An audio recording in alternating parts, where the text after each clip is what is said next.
ईशान क्या है ये सब? 2 महीने से तुम्हारे मेंटेनेंस का चेक ही नहीं आया है। यार मेंटेनेंस का पैसा तो माँ दिया करती है ना, माँ से मांग लिया करो। माँ मेंटेनेंस का पैसा।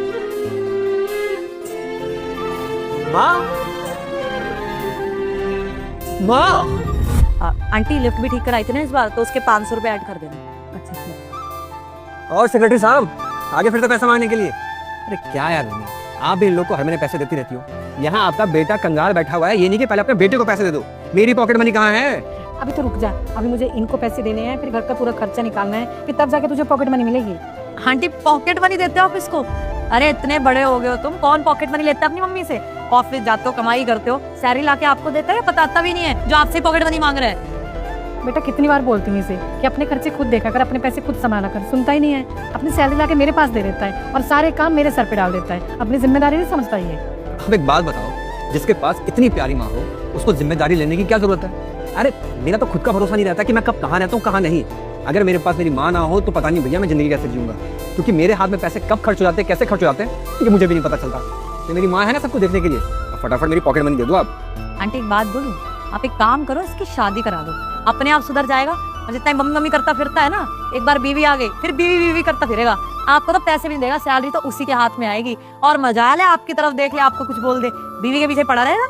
लो यार एक और आगे शादी की बात करने। देखो जी आपसे बस इतनी विनती है कि हमारे घर आइए, कोई दिक्कत नहीं है, लेकिन प्लीज शादी की बात यहाँ मत कीजिए, क्योंकि अगर मेरी शादी हो भी गई और बीवी आ भी गई नहीं, फिर भी मेरे लिए पहले मेरी माँ होगी, उसके बाद कोई और। अरे रहने दे, कहने की बात है, सही कह रही हो बेटा तुम। शादी के बाद ये भूल जाएगा कि माँ भी है कोई। बस बड़ी बड़ी बातें हैं आंटी, अभी शादी हुई नहीं है ना, जैसे माँ के पल्लू से बंधा हुआ है। होने दे शादी तेरी, फिर देखियो क्या होगा। और बड़ा हो गया, कभी तो माँ को राहत दे दे, सारे काम वही करें क्या आप?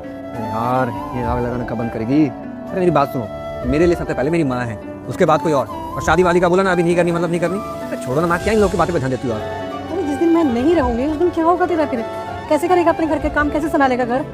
हीरोगी मतलब? नानी के यहाँ जा रही हो फिर से आप?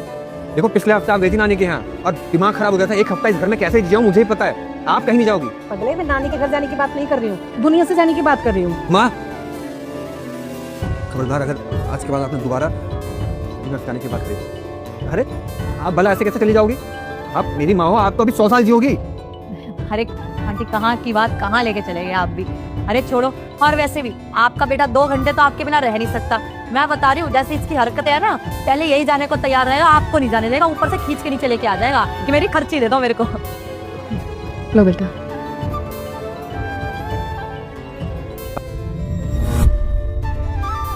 ईशान ठीक हो तुम? देखो तुम आराम करो, मेरे भी दिमाग से उतर गया था। कोई बात नहीं, जब तुम्हें सही लगे तब दे देना। नहीं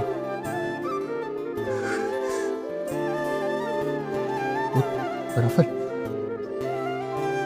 माँ के बिना रहने की आदत नहीं रही ना मेरी। तो ये पैसे देना, घर संभालना थोड़ा मुश्किल हो गया मेरे लिए। माँ ने सही कहा था, जिस दिन वो दुनिया से चली जाएगी मेरा जीना मुश्किल हो जाएगा। मेरी हालत देखो, बद से बदतर हालत हो गई है मेरी। मुझे ये नहीं पता कि घर में कौन सा सामान कहाँ रखा होता है, कुछ नहीं पता, एकदम नालायक इंसान हूं मैं। ईशान मुझे पता है ये सब मुश्किल है, लेकिन करना पड़ता है। जिंदगी है, जीनी तो पड़ेगी ना। जिंदगी की तो यही रीत है, जो आता है उसको जाना होता है। देखो जब मैं 18 साल की थी तब मेरी मम्मी की डेथ हो गई। उसके बाद से मैंने भी तो सब कुछ संभाला। उस टाइम पे मुझे लगता था मुझसे कुछ नहीं होगा, मैं कुछ नहीं कर पाऊंगी, लेकिन चल रही है जिंदगी, काटनी पड़ती है। लेकिन तुम टेंशन मत लो, तुम अकेले नहीं हो, पूरी सोसाइटी है तुम्हारे साथ। कभी किसी चीज़ की जरूरत हो हमें बुला लेना। ये घर के काम और इन चीज़ों की टेंशन मत लो, तुम बस अपना दिमाग शांत रखो और मेंटेनेंस वगैरह की चिंता मत करो।